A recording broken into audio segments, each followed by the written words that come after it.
بیٹی السلام علیکم ورحمۃ اللہ وبرکاتہ۔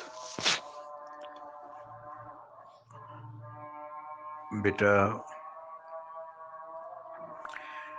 جو عالمین کا لفظ ہے یہ تثنیہ ہے، اس کا واحد عالم ہے۔ عالم سے عالمین تثنیہ ہے، اس کا پلورل، اس کی جمع عوالم ہے۔ سب سے پہلا جہان ہاہوت ہے۔ ہاہوت یا ہویت، اللہ کی ذات کا جہان، جس کی کوئی ابتدا نہیں ہے، جس کی کوئی انتہا نہیں ہے، جس کی کوئی حد نہیں ہے، نہ ابتدا ہے نہ انتہا ہے نہ حد ہے۔ وہ ہاہوت ہے، ذات کا جہان۔ پھر لاہوت، صفات کا جہان۔ اللہ کی ہر صفت ابدی ہے، لہذا لاہوت کی بھی نہ کوئی ابتدا ہے نہ انتہا ہے نہ حد ہے۔ پھر خدائے کریم و جلیل نے اپنے ارادے کا ظہور کیا، وہ عالم کن ہے۔ جب اللہ نے اپنے ارادے کا ظہور فرمایا اور اللہ کی صفات کی برکات، اللہ کی صفات کی برکات مخلوقات کی صورت میں، اعتبارات کی صورت میں، ممکنات کی صورت میں رو پذیر ہوئی، اپیئر ہوئی، مینیفیسٹ ہوئی۔ اس میں سب سے پہلا طبق معنوی ہے، میٹافزیکل۔ دوسرا طبق خلقی ہے، طبعی ہے، فزیکل۔ تیسرا طبق عالم معنوی اور عالم خلقی یا عنصری، دونوں کا امتزاج ہے، دونوں کی بہترین کمبینیشن ہے۔ قرآن کی زبان میں اس کو خلق جدید کہا گیا۔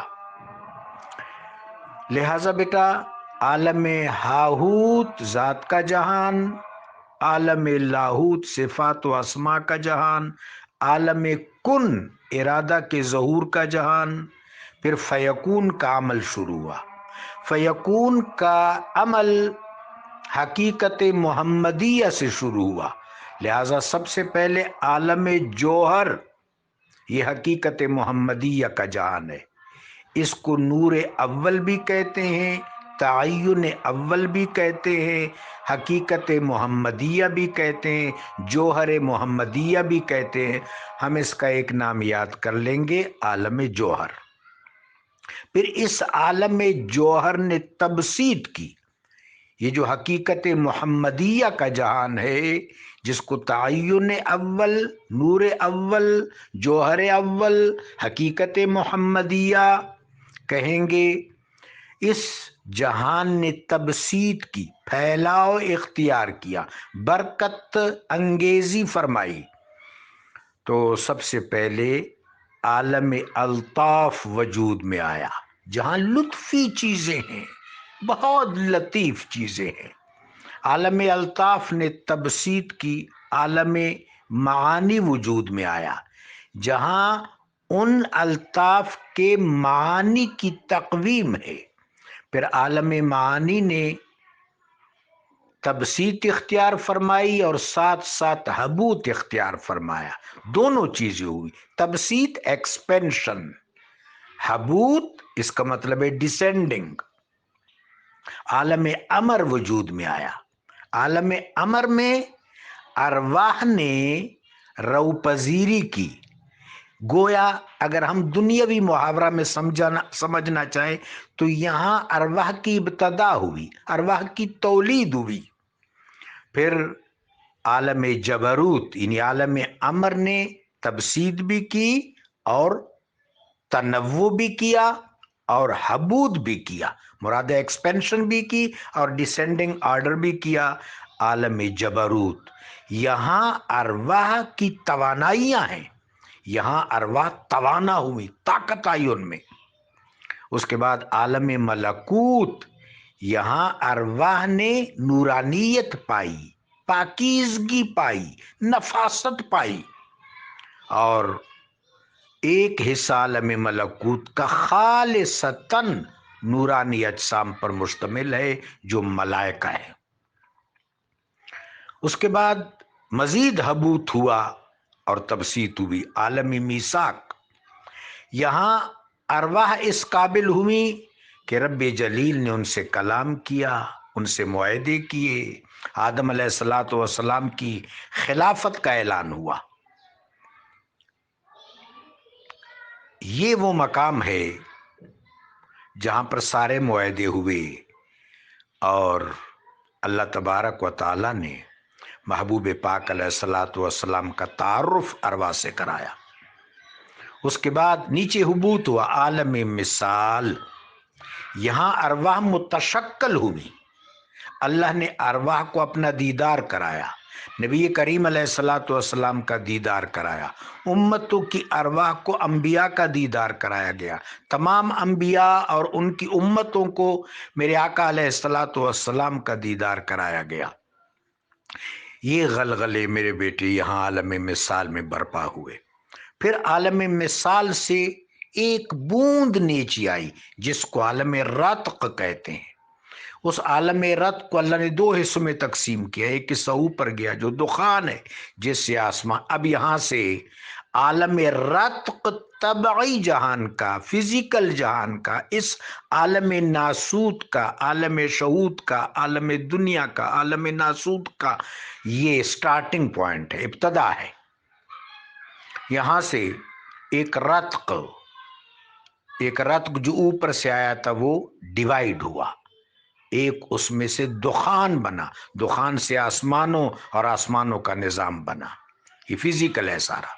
پھر اس سے ایک حصہ نیچے آیا جس سے عالم خیال بنا، عالم خیال کچھ نیچے آیا تو عالم بعد بنا، عالم بعد کچھ نیچے آیا تو عالم آب بنا، عالم آب نے تبسیط کی تو عالم خاک، خاک سے اشجار، اس طرح اس عنصری جہان کی تکویم ہوئی۔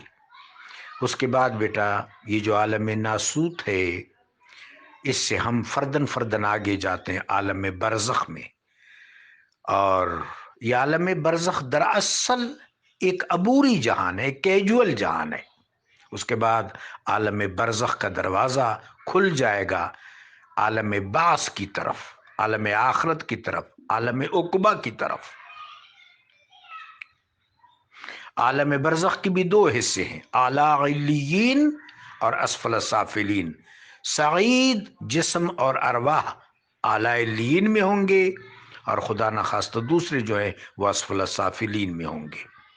اس کے بعد یہ دنیا اللہ تبارک و تعالیٰ اس کو ختم فرما دے گا اور خلق جدید، یوم البعث، یوم التغابن، یوم عقبہ، یوم آخرت، یوم القیامہ رونما ہوگا۔ وہاں سب سے پہلے عالم حشر ہوگا جس میں عالم میزان بھی ہوگا، بہت لمبا جہان ہے، وہ ایک دن پورا جہان ہے، 50,000 سنۃ او مما تعدون، 50,000 سال یا مما تعدون، جہاں تک انسان کی گنتی جاتی ہے اتنا لمبا جہان ہے۔ وہ جب ختم ہو جائے گا تو پھر دو مستقل جہان، ایک عالم جنت ہے، ایک عالم دوزخ ہے۔ پھر جنت کے کئی طبقات ہیں، جنت کا سب سے اونچا طبقہ بزمی دیدار ہے اور وہ بقاء البقا کا جہان ہے۔ وہاں کبھی اللہ کے اسماء کا دیدار ہوگا، کبھی اللہ کی صفات کا دیدار ہوگا، کبھی ذات کی تجلیات کا دیدار ہوگا۔ ووجوہ یومئذ ضاحکۃ مستبشرہ ناظرۃ الی ربہا ناظرہ، اس دن بہت سے چہرے متبسم ہوں گے، خوش ہوں گے، خوشی ان پر رقص کر رہی ہوگی اور وہ دیکھیں گے اور اپنے رب کی طرف دیکھیں گے۔ اس جہان میں بہترین ولا بزم شفاعت محمدی صلی اللہ علیہ وسلم، اور بزم ولائے اہل بیت رسول ہوگا صلی اللہ علیہ وسلم۔ جزاک اللہ بیٹا۔